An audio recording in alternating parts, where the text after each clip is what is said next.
আসসালামু আলাইকুম। আমরা আজকে দেখব লিনিয়ার রিগ্রেশন।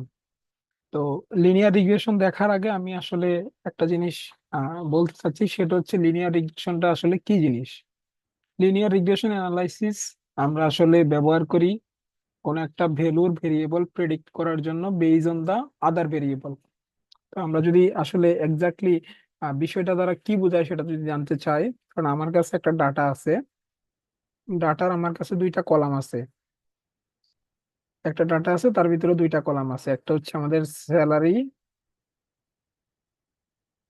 আর আরেকটা কলাম আছে আমার এক্সপেন্স। এখন আমি যদি এই স্যালারির সাপেক্ষে এক্সপেন্সের ভ্যালুকে ক্যালকুলেট করতে চাই, তখন সেই সব ক্ষেত্রে আমাদের এই রিগ্রেশন মডেল গুলাকে অ্যাপ্লাই করা হয়। এখন আহ বিষয়টা যদি আমরা আরো ইলাবোরেটলি দেখতে চাই, ধরেন আমাদের এখানে স্যালারির কিছু ভ্যালু নিলাম আমি, স্যালারি 50, এখানে আমি এক্সপেন্স দিলাম 40, স্যালারি হচ্ছে 55, এখানে এক্সপেন্স দিলাম আমি হচ্ছে 42, স্যালারি হচ্ছে আমাদের 75, এইখানে এক্সপেন্স দিলাম হচ্ছে 50। ওকে, ইন আ সেন্স আমরা যদি একটু খেয়াল করি বিষয়টা, তার মানে এইখানে অ্যাকচুয়ালি আমরা কি করতে যাচ্ছি, এখানে অ্যাকচুয়ালি আমরা করতে যাচ্ছি দুইটা ভেরিয়েবলের ভিতরে আমরা আসলে রিলেশনশিপ বের করতে চাচ্ছি। তো এইখানে যেই ভেরিয়েবলটার আমরা ভ্যালু প্রেডিক্ট করতে চাই সেটাকে বলা হচ্ছে ডিপেন্ডেন্ট ভেরিয়েবল, আর যেই ভেরিয়েবলের সাপেক্ষে ভ্যালু প্রেডিক্ট করি সেটাকে বলা হয় ইন্ডিপেন্ডেন্ট ভেরিয়েবল। আই হোপ আপনারা আহ, বুঝতে পারছেন ডিপেন্ডেন্ট ভেরিয়েবল কোনটা, ইন্ডিপেন্ডেন্ট ভেরিয়েবল কোনটা। তো আমরা অ্যাকচুয়ালি লিনিয়ার রিগ্রেশন যেটা সংজ্ঞা বলে আসলাম, লিনিয়ার রিগ্রেশনের অনেকগুলা টাইপ হয়। তার ভিতরে আমাদের এই যে ডাটা সেটটা, এইখানে যেই দুইটা কলাম ইউজ করতেছি সেটা আসলে কোন টাইপের ভিতরে পড়ে সেটাও আসলে দেখার বিষয়। তো আমরা যদি অ্যাবস্ট্রাক্ট ভিউতে দেখি, লিনিয়ার রিগ্রেশনকে আমরা তিনটা ভাগে ভাগ করতে পারি। একটা হচ্ছে আমাদের সিম্পল লিনিয়ার রিগ্রেশন, আরেকটাকে আমরা বলতে পারি হচ্ছে মাল্টিপল লিনিয়ার রিগ্রেশন, আর থার্ড যেটা আছে সেটাকে বলি হচ্ছে আমরা পলিনোমিয়াল লিনিয়ার রিগ্রেশন। ওকে, সিম্পল লিনিয়ার রিগ্রেশন বিষয়টা কি এখন তাহলে? সিম্পল লিনিয়ার রিগ্রেশন হচ্ছে আমাদের যখন একটা ইন্ডিপেন্ডেন্ট ভেরিয়েবল থাকবে, আমাদের যদি একটা ইন্ডিপেন্ডেন্ট ভেরিয়েবল থাকবে এবং একটা ডিপেন্ডেন্ট ভেরিয়েবল থাকবে কোনো ডাটা সেটের ভিতরে, তখন সেটাকে আমরা বলবো হচ্ছে সিম্পল লিনিয়ার রিগ্রেশন। আর তাহলে মাল্টিপল লিনিয়ার রিগ্রেশনটা কি হবে? যদি আমাদের একের অধিক ওয়ান এক একের অধিক একের অধিক আমাদের যদি হয় ইন্ডিপেন্ডেন্ট ভেরিয়েবল, আর যদি আমাদের একটা ডিপেন্ডেন্ট ভেরিয়েবল হয়, তাহলে সেটাকে বলবো আমরা মাল্টিপল লিনিয়ার রিগ্রেশন। তাহলে এইটার এক্সাম্পল কিরকম দাঁড়ায়, ধরেন আমি যদি এরকম একটা ডাটা সেট নেই, ধরেন আমার সিজিপিএ, আর একটা কলাম আছে আমার আইকিউ, তার উপরে ডিপেন্ডস করে আমি প্রেডিক্ট করতে চাইতেছি যে তার একটা লোকের স্যালারি কিরকম হবে। তার মানে এখানে ইন্ডিপেন্ডেন্ট ভেরিয়েবল কে কে? ইন্ডিপেন্ডেন্ট ভেরিয়েবল কিন্তু আমাদের সিজিপি এবং আইকিউ, দ্যাট মিন্স এক একের অধিক একের অধিক যে কোনো সংখ্যক হতে পারে। আর আমাদের ডিপেন্ডেন্ট ভেরিয়েবল কে এখানে? আমাদের ডিপেন্ডেন্ট ভেরিয়েবল এখানে স্যালারি। তার মানে এই যে ডাটা সেটটা আছে সেটা স্পেসিফিক ভাবে যদি আমরা বলতে চাই লিনিয়ার রিগ্রেশনের কোন ক্যাটাগরির ভিতরে পড়বে, সেটাকে আমরা বলতে পারি মাল্টিপল লিনিয়ার রিগ্রেশনের ক্যাটাগরির ভিতরে পড়বে। ওকে, আমাদের আজকের যেটা দেখার বিষয় সেটা আমরা একটা সিম্পল লিনিয়ার রিগ্রেশন কিভাবে আমরা সিম্পল লিনিয়ার রিগ্রেশন দ্বারা, ধরেন এই যে আমরা এখানে ডাটা সেটটা দেখতে পাইতেছি সিম্পল লিনিয়ার রিগ্রেশনের, এইখানে যদি কোনো একটা সময় আমাদের কাছে এরকম একটা ডাটা আসে, ধরেন 65, তার জন্য এক্সপেন্স কিরকম হবে এই ভ্যালুগুলা ক্যালকুলেট করতে চাই, সেই প্রসেসটা আমরা আসলে আজকে দেখব। ওকে, তাহলে আমরা হচ্ছে কোনো একটা ডাটা সেটের ভিতরে সিম্পল লিনিয়ার রিগ্রেশন অ্যাপ্লাই করার পূর্বে আমাদেরকে কিছু বিষয় হচ্ছে কনসিডার করতে হবে। বিষয়গুলো হচ্ছে কি, আমাদের আমাদের সেই data set actually simple linear রিগ্রেশনের ডিমান্ড করে কিনা। ধরেন আপনার কাছে এমন একটা ডাটা সেট আছে যে ডাটা সেট আসলে সিম্পল লিনিয়ার রিগ্রেশন ডিমান্ড করে না, তো আপনি সেই ডাটা সেটের ভিতরে লিনিয়ার রিগ্রেশন অ্যাপ্লাই করে তো আসলে কোনো আলটিমেটলি রেজাল্ট পাবেন না। বিষয়টা যদি আমরা হচ্ছে একটু ডায়াগ্রামেটিক্যালি দেখি তাহলে আমাদের জন্য বিষয়গুলো বুঝতে আর একটু সহজ হবে। তো আমরা হচ্ছে নিশ্চয়ই, যেহেতু আপনারা লিনিয়ার রিগ্রেশনের ভিডিও দেখছেন, আই হোপ আপনারা কোরিলেশন কোরিলেশন বিষয়টা কি, বিষয়টা কি জন্য ব্যবহার করা হয় সেটা আপনারা জানেন। তারপর আমি হচ্ছে একটু শর্ট ব্রিফ বলতেছি, শর্ট ওভারভিউ বলতেছি। সেটা হচ্ছে correlation is used to measure the association between two variable. তার মানে আমরা হচ্ছে দুইটা ভেরিয়েবলের ভিতরে কোনো সম্পর্ক বা অ্যাসোসিয়েশন আছে কিনা সেই জিনিসটা বের করার জন্য আমরা কোরিলেশন বের করি। তো এইটার জন্য আমাদের একটা ম্যাথমেটিক্যাল স্পেশাল স্পেশাল ডায়াগ্রাম ছিল, যেটাকে আমরা বলতাম হচ্ছে স্ক্যাটার ডায়াগ্রাম। স্ক্যাটার ডায়াগ্রাম কি আমাদের? স্ক্যাটার ডায়াগ্রাম হচ্ছে আমাদের একটা mathematical diagram that is used two dotted representation between the set of data.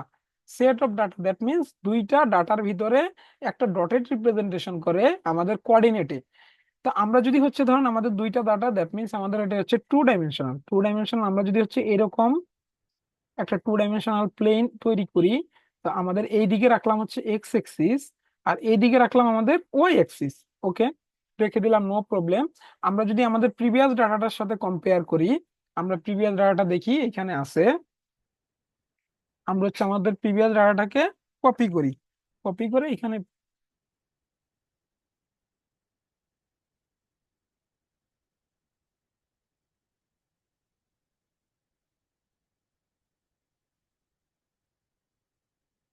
আচ্ছা, আমরা এখানে আপাতত ডাটাটাকে রাখলাম। ওকে, রাখার পরে এখন আমরা দেখি, আমরা যদি এক্স এক্সিসে আমরা এইখানে যে আমাদের দুইটা ভেরিয়েবল, একটা একটা আছে স্যালারি, একটা হচ্ছে এক্সপেন্স। তা আমরা স্যালারিকে ধরলাম এক্স, এক্সপেন্সকে ধরলাম হচ্ছে আমাদের ওয়াই।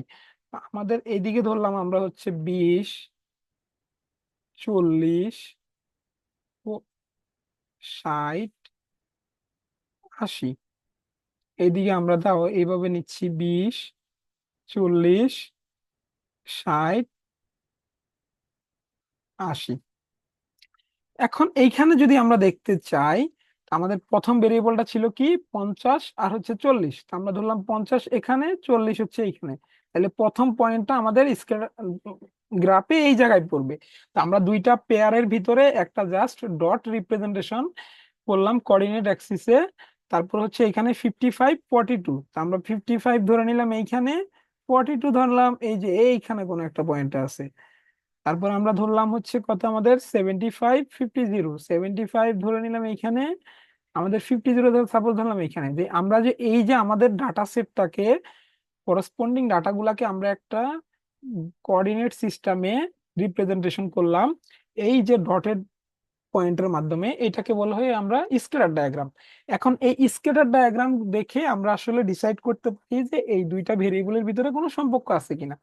তা আমরা এখানে স্পষ্ট দেখতে পাচ্ছি যে আমাদের এক্স এক্সিসে, দ্যাট মিনস স্যালারি যত বাড়তেছে, আমাদের ওয়াই এক্সিসে এক্সপেন্সের ভ্যালু বাড়তেছে। তার মানে আমরা এখানে একটা ট্রেন্ড দেখতে পাইতেছি, তার মানে দুইটা ভেরিয়েবলের ভিতরে আমরা একটা সম্পর্ক দেখতে পাইতেছি। যদি আমাদের বিষয়গুলো এরকম হতো, যদি আমরা সাপোজ এরকম আসতো বিষয়টা, এখানে 50, ভ্যালুটা যদি এখানে সাপোজ 40 আছে, থাক ভালো, এখানে 55, এখানে 40 আছে, 75 এইখানেও 40। দ্যাট মিনস এইটার যদি আমরা স্কেলার ডায়াগ্রাম ড্র করি, তাহলে আমাদের ডায়াগ্রাম গুলো হতো কিভাবে, আমি হচ্ছে অন্য কালার ইউজ করি, কারণ এইটা তো এখানেই থাকতো। আমি একটু পাশে নিচ্ছি যাতে আপনাদের বুঝতে সুবিধা হয়। এই 50-র জন্য আমাদের এখানে আসতো, 55-এর জন্য এটা আসতো, 75-এর জন্য এটা আসতো। দ্যাট মিনস আপনি এখান থেকে কি রিয়ালাইজ করতে পারতেছেন, আমাদের এক্স এক্সিস এর ভ্যালু যতই ইনক্রিজ হোক অথবা ডিক্রিজ হোক, আমাদের এক্সপেন্স সবার কি হচ্ছে, সেম হচ্ছে।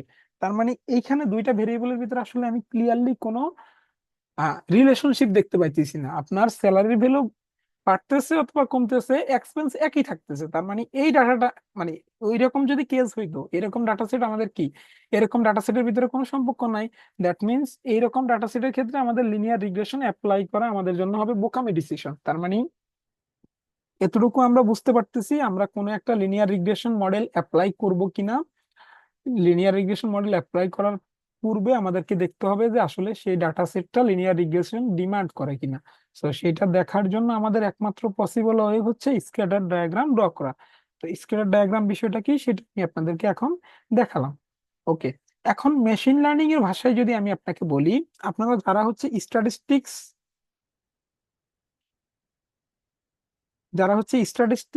দেখে লিনিয়ার রিগ্রেশন দেখতে আসছেন স্ট্যাটিস্টিক্যালি, তাদের বিষয়টা আমি হচ্ছে এখানে এক্সপ্লেন করব, কোনো সমস্যা নাই। বাট আমি হচ্ছে একটু ভিডিওটা মেশিন লার্নিং এর পার্সপেক্টিভ থেকে বানাচ্ছি, এই জন্য আমার এখানে ম্যাক্সিমাম টাইমে আমি মেশিন লার্নিং এর ওয়ার্ডটা ইউজ করব। সো আর যারা হচ্ছে নর্মালি লিনিয়ার রিগ্রেশন দেখতে আসছেন, তাদেরও কোনো আই হোপ প্রবলেম হবে না, আমি হচ্ছে একদম ডিপলি ইলাবোরেট করার চেষ্টা করব বিষয়টা। মেশিন লার্নিং এ যদি আমি হচ্ছে ভাষায় বলি, আমরা লিনিয়ার রিগ্রেশন কেন শিখবো? অ্যাকচুয়ালি লিনিয়ার রিগ্রেশন শেখার অনেকগুলা কারণ আছে, তার ভিতরে একটা কারণ, সেটা হচ্ছে আহ, আমি আপনাদেরকে বলতে পারি যে লিনিয়ার রিগ্রেশন হয় linear regression. First of all, আমরা কেন লিনিয়ার রিগ্রেশন সর্বপ্রথম শিখতেছি? Linear regression actually easy to understand.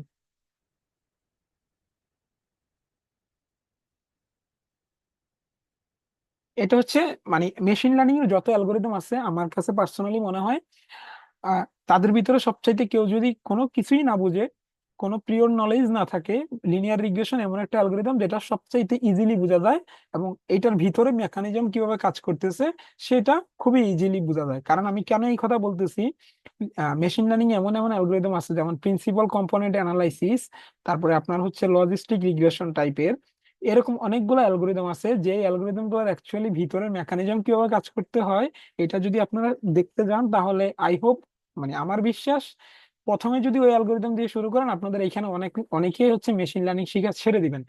আমি আমাদের মেশিন লার্নিং এ ইন্টারেস্টেড জন্য লিনিয়ার রিগ্রেশন অ্যালগোরিদম গুলা, লিনিয়ার রিগ্রেশন অ্যালগোরিদম হচ্ছে বেস্ট অ্যালগোরিদম, যেটা হচ্ছে আমরা একদম এইটার শুরু থেকে শেষ পর্যন্ত কিভাবে কাজ করতেছে সেটা আমরা নিজেরা বুঝতে পারবো যদি চেষ্টা করি। ওকে, তাহলে আমাদের কাছে ডাটা তো সবসময় এরকম থাকবে না, এটা হচ্ছে একটা প্রশ্ন। আমাদের এখানে তিনটা ডাটা আছে, মানে তিনটা রো আছে, তিনটা রো খুব সুন্দর একটা ট্রেন্ডিং চলে আসছে, বাট আমাদের কাছে যদি এরকম একটা ডাটা সেট থাকতো, সাপোজ আমি যদি এরকম একটা নেই, আমাদের ডাটা সেটটা যদি এরকম হতো,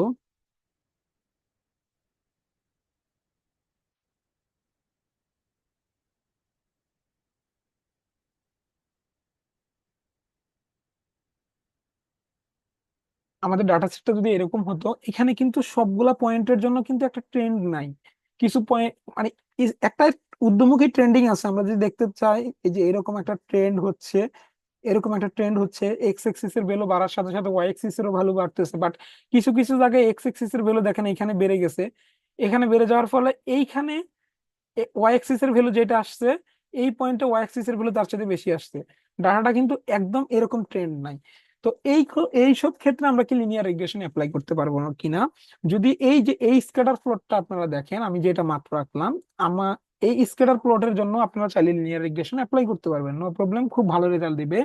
বাট আপনাদের মনে একটা প্রশ্ন আসতে পারে যে এই অ্যালগোরিদমটার নাম অ্যাকচুয়ালি কেন লিনিয়ার রিগ্রেশন? লিনিয়ার রিগ্রেশন, এই অ্যালগোরিদমটার নাম কেন লিনিয়ার রিগ্রেশন, তার চাইতে আমাদের ফার্স্ট অফ অল জানা জরুরি যে লিনিয়ার ডাটাটা অ্যাকচুয়ালি কিরকম। লিনিয়ার ডাটা হচ্ছে আমরা যে একটু আগে দেখে আসলাম না, এখানে একটা ডাটা এক্স এক্সিস এর ভ্যালু বাড়ার সাথে সাথে ওয়াই এক্সিস এর ভ্যালু বাড়তেছে, এইরকম যদি কোনো ট্রেন্ডিং ঊর্ধ্বমুখী ডাটা থাকে, যেখানে এক্স এক্সিস এর ভ্যালু বাড়ার সাথে সাথে ওয়াই এক্সিস এর ভ্যালু বাড়বে, কোথাও কোনো পয়েন্টে কমবে না, সেটাকে বলা হয় লিনিয়ার ডাটা। বাট আমরা এইখানে যে ডাটাটা নিছি, সেই ডাটাটা সবগুলো পয়েন্টের জন্য এরকম হয় নাই। তো প্রশ্ন হতে পারে আপনাদের কাছে, এরকম কেন হলো না? কারণ আমরা এইখানে যে ডাটাটার কথা বলতেছি, এইটা হচ্ছে আমরা নিজেরা অ্যাজিউম করে একটা ডাটা নিচ্ছি, মানে আমাদের নিজেদের মতো করে ডাটা নিচ্ছি, বাট আমরা কোনো একটা মেশিন লার্নিং মডেল অ্যাপ্লাই করি যে ডাটা সেট গুলো নিয়ে। সেই ডাটা সেট গুলো কিসের উপরে ডাটা? সেই ডাটা সেট গুলো হচ্ছে real world data. Real world data, real world data actually affected by different real world factor. এখন আমি যদি আপনাকে এই জিনিসটা বলতে কি বোঝায় সেটা যদি সাপোজ এইখানে আমি আর যদি আরো দুইটা কলাম নেই, 75,000 ধরলাম আমি, তার এক্সপেন্স 70, 70K। ওকে, তাহলে এইখানে একটা জিনিস দেখেন, এইখানে এই ভদ্রলোক 75,000 স্যালারি পাচ্ছে, তার এক্সপেন্স 50K। এইখানে এই ভদ্রলোক, সেও 75,000 স্যালারি পাচ্ছে, তার এক্সপেন্স 70K। এখন বলেন, এইখানে কিছু এমন ফ্যাক্টর আছে, যেমন হতে পারে যে এই যে ভদ্রলোক যার এক্সপেন্স 50K, তার ফ্যামিলি সাইজ ছোট। হতে পারে সে হচ্ছে যাতায়াত করার জন্য হচ্ছে আমাদের লোকাল ট্রান্সপোর্ট, পাবলিক, যেটা পাবলিক ট্রান্সপোর্ট বলি, সেটা ইউজ করে। কিন্তু এইখানের যে যে ভদ্রলোক, তার ফ্যামিলি সাইজ অনেক বড়, এবং সে হচ্ছে নিজের পার্সোনাল কার ইউজ করে। তার মানে এই যে এইখানে যে জিনিসগুলো আমি বললাম আপনাকে, যে দুইটা ফ্যাক্টর বললাম, এই ফ্যাক্টর গুলো আমরা চাইলেও ম্যাথমেটিক্যাল ইকুয়েশন দ্বারা ডিফাইন করতে পারবো না। তার মানে এই জন্য আমাদের real world data exactly linear হয় না। বাট আমরা এই রিয়েল ওয়ার্ল্ড ডাটার উপরেই আমরা কি করি, এই রিয়েল ওয়ার্ল্ড ডাটার উপরেই আমরা হচ্ছে লিনিয়ার রিগ্রেশন মডেলটাকে ফিট করানোর চেষ্টা করি। দ্যাট মিনস এই ডাটার উপরেই আমরা লিনিয়ার রিগ্রেশন অ্যাপ্লাই করি। এই জন্য আমাদের এই পুরা মডেলটার নামই হচ্ছে লিনিয়ার রিগ্রেশন। আই হোপ আপনারা বুঝতে পারতেছেন যে লিনিয়ার রিগ্রেশন কেন আমরা এই মডেলটাকে বলতেছি। ওকে, এখন তাহলে এই লিনিয়ার রিগ্রেশন মডেলটা অ্যাকচুয়ালি কি কাজ করে? এই লিনিয়ার রিগ্রেশন মডেলটা অ্যাকচুয়ালি যেই কাজ করে সেটা হচ্ছে, আপনারা এইখানে যে ডাটা পয়েন্ট গুলা দেখতে পাইতেছেন, আমরা যদি এই ডাটা পয়েন্ট গুলা, যেহেতু এটা টু ভেরিয়েবল, মানে হচ্ছে এখানে একটা ইন্ডিপেন্ডেন্ট ভেরিয়েবল, একটা ডিপেন্ডেন্ট ভেরিয়েবল, টু ডাইমেনশনাল। ওকে, এই টু ডাইমেনশনালে আমরা যদি এই ডাটা পয়েন্ট গুলার ভিতর দিয়ে একটা সরলরেখার সমীকরণ টানতে পারি, এরকম একটা সরলরেখার সমীকরণ টানতে পারি, যে হচ্ছে কি করে, যে হচ্ছে চেষ্টা করবে এখানে যতগুলা পয়েন্ট আছে সবগুলা পয়েন্টকে টাচ করে যাওয়ার, বাট এক্স্যাক্টলি সবগুলা পয়েন্টকে সে টাচ করতে পারবে না, যেহেতু কিছু পয়েন্ট ভেরি কিছু পয়েন্ট হচ্ছে রিয়েল ওয়ার্ল্ড ফ্যাক্টর দ্বারা এফেক্টেড, এই জন্য ভেরিয়েবিলিটি আছে কিছু পয়েন্টের ভিতরে। বাট আমরা যদি এরকম একটা ইকুয়েশন ড্র করতে পারি, এরকম একটা সরলরেখা আঁকতে পারি, আঁকাইতে পারি, দ্যাট মিন্স আমরা হচ্ছে সেই সরলরেখার ভিতরে এখানে ইন্ডিপেন্ডেন্ট ভেরিয়েবলের ভ্যালুটা দিলে সে আমাকে কি করবে, ডিপেন্ডেন্ট ভেরিয়েবলের ভ্যালুটা ক্যালকুলেট করে দিবে। যেই মডেলটা তৈরি হবে সরলরেখার, এইটাকেই বলি হচ্ছে আমরা লিনিয়ার রিগ্রেশন লাইন। এটাকে, এই লাইনটা, যেই লাইনটা আমরা তৈরি করি, এটাকে বলা হচ্ছে best fit line. Best fit line. এখন প্রশ্ন হলো, এই লাইনটা বেস্ট ফিট লাইন আমরা কেন বলতেছি? আচ্ছা, এইখানে যে ডাটা পয়েন্ট গুলো আছে, আমরা চাইলে একটা সরলরেখা এই পয়েন্ট গুলা দিয়ে, ধরেন সাপোজ আমি একটা সরলরেখা চাইলে এরকম ইয়ে করতে পারতাম, তৈরি করতে পারতাম, কোনো সমস্যা ছিল না। আমরা চাইলে একটা সরলরেখা এরকম তৈরি করতে পারতাম, আমরা চাইলে সরলরেখা এরকম তৈরি করতে পারতাম। বাট আমরা সেই সরলরেখাটাকেই নিব যেই সরলরেখাটা সবচাইতে কম ভুল করবে, মানে সবচাইতে কম ইরর প্রদর্শন করবে। এই জন্য যে সরলরেখাটা সবচাইতে কম ইরর প্রদর্শন করবে, তার মানে সেটা সবচাইতে বেস্ট সরলরেখা। এই জন্য এটাকে বলা হয় আমাদের বেস্ট ফিট লাইন। আর আমরা হচ্ছে সেই বাচ্চাকাল থেকে জানি সরলরেখার সমীকরণ Y equal to mx plus C. আচ্ছা, তাহলে এখন আপনারা বলেন তো, এখানে এক্স দ্বারা কি বোঝাচ্ছি আমরা? আমাদের যদি এই ডাটা সেটের সাথে তো কল্পনা করি, এখানে এক্স দ্বারা হচ্ছে, এই সরলরেখার সমীকরণে এক্স ছিল আমাদের ইন্ডিপেন্ডেন্ট ভেরিয়েবল, তো আমাদের ডাটা সেটে ইন্ডিপেন্ডেন্ট ভেরিয়েবল কে? স্যালারি। তার মানে এখানে হবে কি, M into salary plus C. এখন এই সি জিনিসটা কি? সি হচ্ছে আমাদের ইন্টারসেপ্ট। আর এম জিনিসটা কি? এম হচ্ছে আমাদের স্লোপ। এই দুইটা জিনিস আসলে দ্বারা অ্যাকচুয়ালি কি বোঝায়, সেটা এখন হচ্ছে আপনাদের একটু রিমাইন্ড করে দেওয়ার চেষ্টা করি আমি। ধরেন আমি হচ্ছে একটা সরল রেখা নিলাম এরকম, এই সরল রেখা তো হচ্ছে একটা কোঅর্ডিনেট সিস্টেমের কোথাও না কোথাও আমরা আঁকছি। তো এইদিকে হচ্ছে আমাদের এক্স এক্সিস, এইদিকে হচ্ছে আমাদের ওয়াই এক্সিস। ওকে, তার মানে এইখানে এক্স এক্সিসে এক একক চেঞ্জ হওয়ার ফলে ওয়াই এক্সিস আমার কতটুকু চেঞ্জ হইলো, এটাকে বলি আমরা হচ্ছে স্লোপ। তার মানে এটি হচ্ছে আমাদের এম। এটা আমরা ক্যালকুলেট করি কিভাবে? Del Y by del X, খুব সম্ভবত যদি ভুল না করি আমরা ম্যাথমেটিক্যালি। বাট এইভাবে এখানে আমরা এইভাবে ক্যালকুলেট করব না। আর আমাদের ইন্টারসেপ্ট জিনিসটা কি? এই যে আমাদের সরলরেখাটা, এই সরলরেখাটা কেন মূলবিন্দু দিয়ে গেল না? এখানে তো এই চাইলে zero x equal to 0 point দিয়ে যাইতে পারতো। তার মানে এই সরলরেখাটার সি এর ভ্যালু হচ্ছে, আমি ধরলাম এই পয়েন্টের ভ্যালু হচ্ছে 1। এই সরলরেখাটার সি ইন্টারসেপ্টের ভ্যালু কত? 1। তার মানে এই ইন্টারসেপ্ট দ্বারা কি বোঝায়? হচ্ছে আমাদের মূলবিন্দু থেকে কতটুকু উপরে অথবা কতটুকু নিচু দিয়ে সরলরেখাটা গেল। বুঝতে পারছি? উপরে অথবা নিচে, যতটুকু উপরে অথবা যতটুকু নিচে দিয়ে যাক সেটা আমাদের কনসার্নের বিষয় না। আমাদের যদি সরলরেখা এটা হয় যে এইখান দিয়ে যাক আমাদের স্লোপ একই হবে, বাট আমাদের যদি স্লোপের ভ্যালু চেঞ্জ হয় তখন সরলরেখাটার এই যে কি বলে পজিশন চেঞ্জ হবে। আমাদের স্লোপ যদি এক্স এক্সিসে এক এক একের ফলে ওয়াই এক্সিসের এক এক আরো বেশি বৃদ্ধি পায়, তাহলে সরলরেখাটা আরেকটু উপরে উঠে যাবে। তাহলে আই হোপ আমি আমি আপনাদেরকে বুঝাইতে পারতেছি যে এম জিনিসটা দ্বারা কি বোঝায় আর হচ্ছে আমাদের সি জিনিসটা দ্বারা কি বোঝায়। ওকে, এইখানে আমরা হচ্ছে এই যে সূত্রটা লিখলাম স্লোপের জন্য, এটা আমি যদি ম্যাথমেটিক্যালি বলি, আমাদের যদি দুইটা পয়েন্ট থাকতো x1 y1 আর হচ্ছে আমাদের x2 y2, যদি আমাদের এরকম দুইটা পয়েন্ট থাকতো, আমরা দুইটা পয়েন্টের ভিতর দিয়ে মূল সরলরেখা ড্র করার জন্য এম এর ভ্যালু ক্যালকুলেট করতাম এইভাবে। ওকে, কিন্তু এইখানে প্রবলেম হচ্ছে আমাদের, এইখানে তো আমাদের পয়েন্ট অনেকগুলা।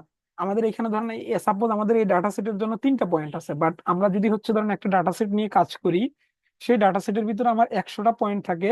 তার মানে আমাকে যেহেতু এই ডাটা সেটের উপরে বেজ করে সরলরেখাটা ড্র করতে হবে, তার মানে আমার এম ক্যালকুলেটের জন্য কোনো না কোনো ভাবে এই ডাটা সেট গুলাকে ইউজ করতে হবে। আদারওয়াইজ আমার সরলরেখা মানে এম এর ভ্যালু ক্যালকুলেট করা পসিবল না, কারণ যেহেতু আমি প্রেডিকশন করতে চাচ্ছি। তার মানে এইখানে এম এর ভ্যালু ক্যালকুলেশন প্রসেসটা একটু ডিফারেন্ট হবে। এখানে যে ফর্মুলাটা ইউজ করা হয় সেটা আমি আপনাদেরকে এখানে দেখাচ্ছি, বাট আমি আপনাদেরকে এই ফর্মুলা কিভাবে আসে, কিভাবে ক্যালকুলেট কোথায় থেকে আসছে সেটা আমি ইনশাল্লাহ আপনাদেরকে ডেরিভেশন পুরাটাই দেখানোর চেষ্টা করব নেক্সট ভিডিওতে। আমরা হচ্ছে এম ক্যালকুলেট করার ফর্মুলা হচ্ছে summation I equal to 1 to n X I minus X bar Y I minus Y bar divided by summation I equal to 1 to n, এইখানে হবে আমাদের X I minus X bar তার whole square. Okay, আর B calculate করার formula, আমাদের যে slope calculate করার formula হচ্ছে Y bar minus M X bar. Okay, এখন প্রশ্ন হইতে পারে যে ভাই তাহলে এক্স বার এবং ওয়াই বার দ্বারা কি বোঝায়? সেটা হচ্ছে আমরা এখানে এক্স কাকে ধরেছিলাম? আমরা এক্স ধরেছিলাম স্যালারি কলামকে। স্যালারি কলামের নিচে আমরা একটা গড় বের করতে পারবো, সবগুলা ভ্যালু যোগ করে total number of the value দ্বারা ডিভাইড করে দিলে সেটাকে বলি আমাদের হচ্ছে গড়। তাহলে এখানে X bar equal to root আবার I equal to 1 to n X I divided by N, এটা হচ্ছে আমাদের এক্স বার। তাহলে ওয়াই বার ইকুয়াল টু কি? রুট আবার I equal to 1 to n Y I divided by N. তাহলে এখন আমরা আমাদের যে ডাটা সেটটা ছিল তার জন্য ঝটপট করে হচ্ছে এম এর ভ্যালু এবং বি এর ভ্যালু ক্যালকুলেট করে ফেলার চেষ্টা করি। ওকে, আমাদের ডাটা সেটটা কি রকম ছিল? আমরা যদি একটা নতুন উইন্ডো নেই, আমাদের ডাটা সেটে এক্স আই ছিল হচ্ছে আমাদের স্যালারি, আমরা ধরলাম হচ্ছে স্যালারি এস এল। আমাদের এইখানে আরেকটা ছিল কি আমাদের ওয়াই আই ছিল আমাদের হচ্ছে এক্সপেন্স। আমাদের আরো ক্যালকুলেট করা লাগবে কি X I minus X bar. আমাদের আরো লাগবে কি Y I minus Y bar. আমাদের আরেকটা লাগবে হচ্ছে X I minus X bar into Y I minus Y bar. Okay, এই কয়েকটা ভ্যালু ক্যালকুলেট করতে পারলেই আমরা মোটামুটি হচ্ছে আমাদের কাঙ্ক্ষিত এম এবং বি এর ভ্যালু পেয়ে যাব। সেইখান থেকে আমরা সরল রেখাটা পেয়ে যাব, এবং সরল রেখা পেয়ে গেলে আমরা কোনো ভ্যালুকে প্রেডিকশন করতে পারবো। ওকে, এখানে আমরা যদি দেই হচ্ছে 50 40, অরিজিনাল যে ভ্যালুগুলো ছিল 55 42, এখানে হচ্ছে আমাদের কত? এখানে হচ্ছে আমাদের 75 আর হচ্ছে আমাদের 50, এরকম মেবি আমাদের ডাটা সেটের ভিতরে ছিল। ওকে, এটা যদি আমাদের এরকম হয়, এখন আমরা এখান থেকে কি করব? আমরা হচ্ছে ফার্স্ট অফ অল এক্স মিন এবং ওয়াই মিন ক্যালকুলেট করে ফেলবো। তো এখানে আমাদের এক্স মিন ক্যালকুলেট করার প্রসেস কি? সবগুলা ভ্যালুর যোগ, 50 প্লাস 55 প্লাস 75 ডিভাইডেড বাই কত? ডিভাইডেড বাই হচ্ছে 3। এখন এইটাকে যদি আমরা করি, উপরে আসে মেবি হচ্ছে 180 ডিভাইডেড বাই 3 ইকুয়াল টু হচ্ছে 60। তার মানে আমাদের এক্স মিনের ভ্যালু দাঁড়ালো কত? 60। আমাদের ওয়াই মিনের ভ্যালু কত দাঁড়ায়? ওয়াই মিন হচ্ছে আমাদের 40 প্লাস 42 প্লাস 50। যেহেতু এখানে তিনটা ভ্যালু 3 দ্বারা ভাগ করবো আমরা, তাহলে এইখানে আমাদের উপরে আসে কত? 132 ডিভাইডেড বাই 4, এখানে আছে 44। তার মানে আমরা হচ্ছে এখানে এক্স মিন এবং ওয়াই মিনের ভ্যালু পেয়ে গেলাম। তাহলে আমাদের এখন এই ভ্যালুগুলো ক্যালকুলেট করা সুবিধা। সাই কত? 50 মাইনাস 60 ইকুয়াল টু কত আসলো আমাদের? ইকুয়াল টু আসলো আমাদের -10। সেম প্রসিডিউরে 55 মাইনাস 16, এইখান থেকে আমরা পাচ্ছি কত? এখান থেকে আমরা পাচ্ছি -5। এইখানে সেম ভাবে আমরা কত পাচ্ছি? 75 মাইনাস 16, এখান থেকে পাচ্ছি 10। সেম প্রসিডিউর এটা, এটা আমরা পাবো হচ্ছে 40 মাইনাস 44, এখান থেকে আমরা পাচ্ছি কত ভ্যালু? -4। তারপর একটা হবে হচ্ছে আমাদের 42 মাইনাস 44 -2, 42 সরি 50 মাইনাস 44 ইকুয়ালটা আমরা এখান থেকে পাচ্ছি হচ্ছে 6। ওকে, এখন এই দুইটা ক্যালকুলেট করলে কত দাঁড়ায় বিষয়টা? এই দুইটা ক্যালকুলেট করলে বিষয়টা দাঁড়ায় হচ্ছে -10 ইন্টু -4 ইকুয়াল টু কত? 40। Same procedure -5 into -2 equal to 10। তারপরে এখানে হচ্ছে 10 ইন্টু 6 ইকুয়াল টু 60। আমরা কি কোথাও ভুল করেছি? আমরা এখানে 15 হবে, এটা 15। তাহলে এখানে 15 ইন্টু 6, তার মানে আমাদের হবে অ্যাকচুয়ালি, এটা হবে আমাদের 90। 90। ওকে, আরেকটা ভ্যালু ক্যালকুলেট করা আমাদের বাকি, যেটা হচ্ছে আমাদের কি? X I minus X bar তার হোল স্কোয়ার। এখন এটা কিভাবে ক্যালকুলেট করব? আমরা already X I minus X bar বের করে ফেলছি। তাহলে আমরা -10 স্কোয়ার ইকুয়াল টু কত? 100। ওকে, -5 স্কোয়ার ইকুয়াল টু কত? 25। এখানে কত? 15 স্কোয়ার ইকুয়াল টু কত? 225। ওকে, এখন আমাদের এই ভ্যালুগুলো যদি ক্যালকুলেট হয়ে যায়, আমরা আলটিমেটলি মোটামুটি অনেক কিছু ক্যালকুলেট করে ফেলেছি। এখন আমাদের দরকার হচ্ছে এই বিষয়গুলোর সাম ক্যালকুলেট করা। আমরা যদি এই বিষয়গুলোর সাম ক্যালকুলেট করতে চাই, তাহলে এখানে 40 কোথায় গেল? X I minus X bar into 40 plus 10 plus 90, এটা দ্বারা কত কত দাঁড়ায়? 140 দাঁড়ায়। তার মানে সামেশন আসলো কত? 140।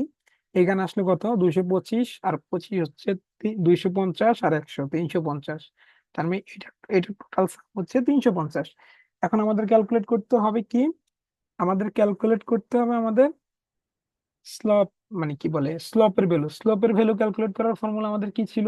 M equal to summation of I equal to 1 to N X I minus X bar into Y I minus Y bar divided by summation of I equal to 1 to N X I minus X bar তার square. ওকে, এখন দেখেন আমাদের most important fact, আমরা এখানে দুইটা ভ্যালুই already calculate করে রাখছি। তাহলে আমাদের কত আসবে? 140 ডিভাইডেড বাই 350। ওকে, এটাকে ডিভাইডেশন করলে 0.4 সামথিং আসে, তো আমরা 0.4 নিলাম। এখন আমাদের এম এর ভ্যালু চলে আসছে। আমাদের দরকার কিসের ভ্যালু? সি এর value.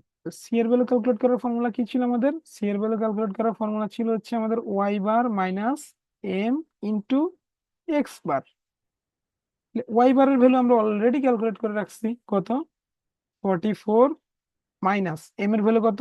0.4 into x bar. X বারের ভ্যালু কত? এক্স বারের ভ্যালু হচ্ছে আমাদের 16।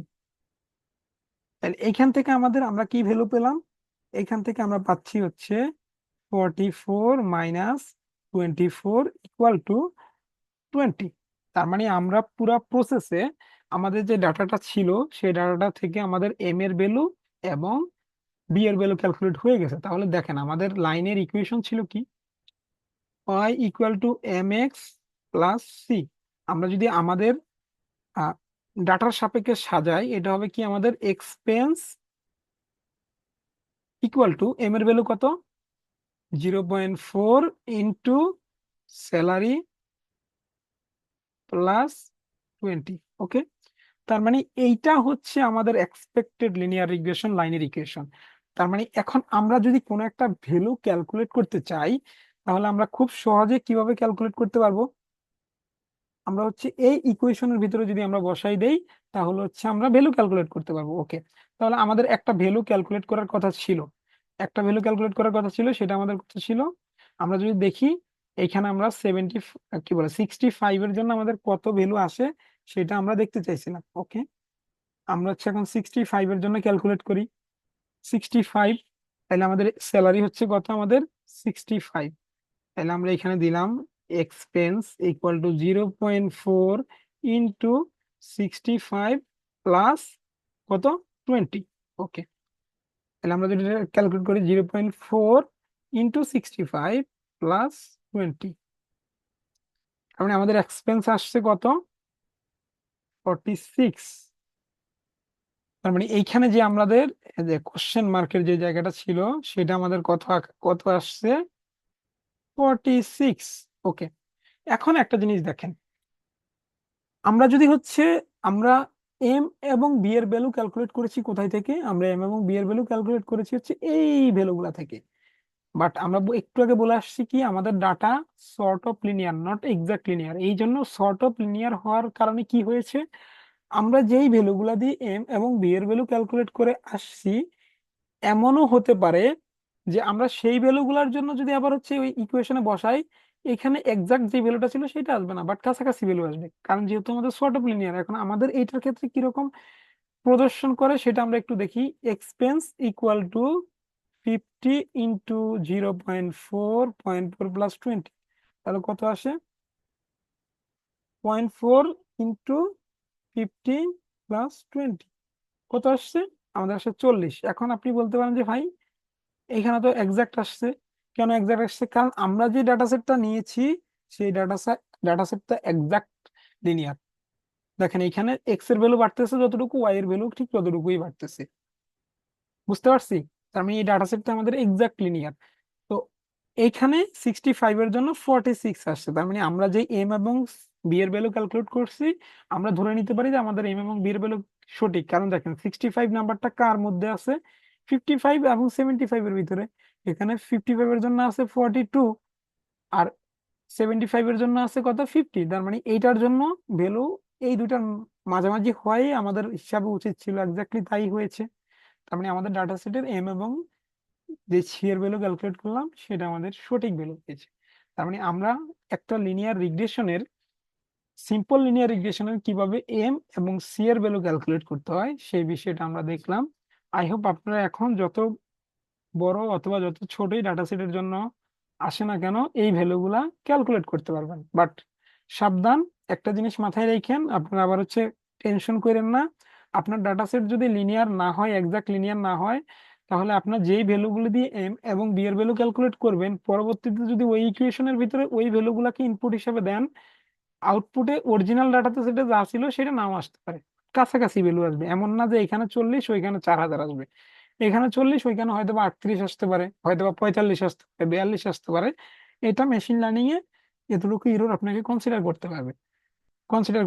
ওকে, এখন আমরা যদি একটা জিনিস দেখার চেষ্টা করি যে আমাদের এইখানে অ্যাকচুয়ালি এম এবং বি আসলে দ্বারা কি বোঝায়, আমরা হচ্ছে এই জিনিসটা ম্যাথমেটিক্যালি আমরা দেখলাম যে এম একটা জিনিস যেটাকে আমরা ঢাল বলি, বি একটা জিনিস যেটাকে আমরা স্লোপ কি বলে, যেটাকে ইন্টারসেপ্ট বলি, যে এক্স অ্যাক্সিস এর কতটুকু উপরে অথবা কতটুকু নিচে। এখন এই জিনিসটা দ্বারা হচ্ছে আমাদের মেশিন লার্নিং এর ভাষায় যদি কেউ আপনাকে বলে যে সেটা দ্বারা কি বোঝায়, তা আমরা যদি খেয়াল করি, এম কার সাথে গুণ হয়েছে, আমাদের স্যালারির সাথে গুণ হয়েছে, তাই না? তার মানে এম আসলে স্যালারিকে ওয়েট প্রদান করতেছে, এম হচ্ছে স্যালারির ওয়েট। বিষয়টা কি আসলে, ধরেন আপনি হচ্ছে আলটিমেটলি প্রেডিকশন করতে যাচ্ছেন, তাই না? তার মানে প্রেডিকশন এক্সপেন্সের উপরে আপনার স্যালারির প্রভাব কতটুকু, সেটা আপনাকে ডিফাইন করে দিচ্ছে কে? এম। তার মানে স্যালারির ওয়েট কি এক্সপেন্সের উপরে মেশিন লার্নিং এ, মানে মেশিনে, সেটা আপনাকে ডিফাইন করে দিবে এম। তাহলে আমরা বি দ্বারা কি বুঝাই? তাহলে আমরা যদি রিয়েল ওয়ার্ল্ডের এই আমাদের এক্সাম্পলটার কথাই তুলনা করি, এটা না, আমরা একটা খুব ভালো এক্সাম্পল তুলনা করি, তাহলে হচ্ছে আমাদের জিনিসটা খুব ভালোভাবে বোঝা যাবে। সেটা হচ্ছে আমাদের এক্সপিরিয়েন্স এর সাথে স্যালারির একটা টেবিল আছে। তার মানে এখানে ধরলাম আমি experience 2, salary 5, experience 3, salary 7। Okay, তাহলে আপনি একটা মেশিন লার্নিং মডেল তৈরি করলেন, Y equal to M X plus C. কারণ আমি ধরে নিলাম যে এম এর value, by any chance M এর ভ্যালু সামথিং ধরেন 3 আসছে, নো প্রবলেম। তার মানে আমাদের ওয়াই ইকুয়াল টু 3x+c। ওকে, তাহলে দেখেন, আমার যদি একজন ফ্রেশ গ্রাজুয়েট, তার এক্সপিরিয়েন্স কত? 0। আর আমাদের যদি ইন্টারসেপ্টের ভ্যালু যদি সাপোজ ধরলাম 0 হয়, তার মানে বিষয়টা কি দাঁড়ায়? মানে এই সিও 0 হয়ে যাচ্ছে, তার মানে actually Y equal two 3x। আমরা যদি এখানে এক্স এর ভ্যালু কত, ফ্রেশ গ্রাজুয়েট তার এক্সপিরিয়েন্স 0, তাহলে 3 × 0, তাহলে মডেল আমাকে কি প্রেডিকশন করতেছে? যে কোনো ভদ্রলোক, তার কোনো এক্সপিরিয়েন্স নাই, তাহলে তার স্যালারি হবে কত? 0। আসলে আপনি এই বাস্তব এক্সাম্পলটাই কল্পনা করেন, এই বাস্তবে কি এটা আসলে পসিবল যে কারো এক্সপিরিয়েন্স নাই, সে কোনো একটা কোম্পানি অথবা কোনো একটা জবে সে অ্যাপ্লাই করেছে এবং জবটা নিচ্ছে সে কোনো স্যালারি ছাড়া? এটা আসলে কখনোই সম্ভব না। তার মানে এই সি বলতেছে কি মডেলকে, মেশিন লার্নিং মডেলকে, যে আসলে নন জিরো প্রেডিকশন থেকে মেশিন লার্নিং মডেলকে প্রিভেন্ট করার জন্য আমরা এই আসলে ইন্টারসেপ্টটা কাজ করতেছি। তার মানে অ্যাকচুয়ালি এম হচ্ছে আমাদের ইনপুটের উপরে ওয়েট প্রদান করে, আর হচ্ছে সি হচ্ছে আমাদের নন জিরো প্রেডিকশন থেকে মেশিন লার্নিং মডেলকে প্রিভেন্ট করার জন্য ইউজ করা হয়। তার মানে আমরা যদি হচ্ছে এই এম এবং সি এর ইফেক্ট, বাস্তবিক ইফেক্ট জানতে চাই, এইটা আমার কাছে মনে হয়েছে, এটাই আমার, আমি এতটুকুই বুঝেছি, এটাই হচ্ছে আমার কাছে মনে হয়েছে বেস্ট এক্সাম্পল। তো আজকের পার্ট হচ্ছে এই পর্যন্তই থাকুক। আপনারা যদি কোথাও কোনো বুঝতে অসুবিধা হয়, আশা করি আপনারা কমেন্ট সেকশনে জানাবেন। আমি চেষ্টা করব আপনাদেরকে, আহ যদি আমার পক্ষে সাধ্য হয়, আমি সেই প্রবলেমের সলভ দেওয়ার চেষ্টা করব। তো আমরা নেক্সট পার্টে ট্রাই করব এই লিনিয়ার রিগ্রেশন মডেলটাকে পাইথন দিয়ে র ইমপ্লিমেন্ট করব, একবার র ইমপ্লিমেন্ট করব। তারপরে আমরা হচ্ছে আহ এইটার ম্যাথমেটিক্যাল এক্সপ্লেনেশন দেখব, কিভাবে এম এবং বি এর ভ্যালুটা আমরা এটা পেলাম। তারপরে হচ্ছে আমাদের পাইথনের একটা প্যাকেজ আছে যার নাম হচ্ছে সাইকিট লার্ন। তার ভিতরে আমাদের অলরেডি প্যাকেজ, মানে অলরেডি ফাংশন আছে লিনিয়ার রিগ্রেশন, সেটা কিভাবে ইউজ করে আমরা লিনিয়ার রিগ্রেশন মডেলটাকে ইউজ করতে পারি সেটা দেখবো।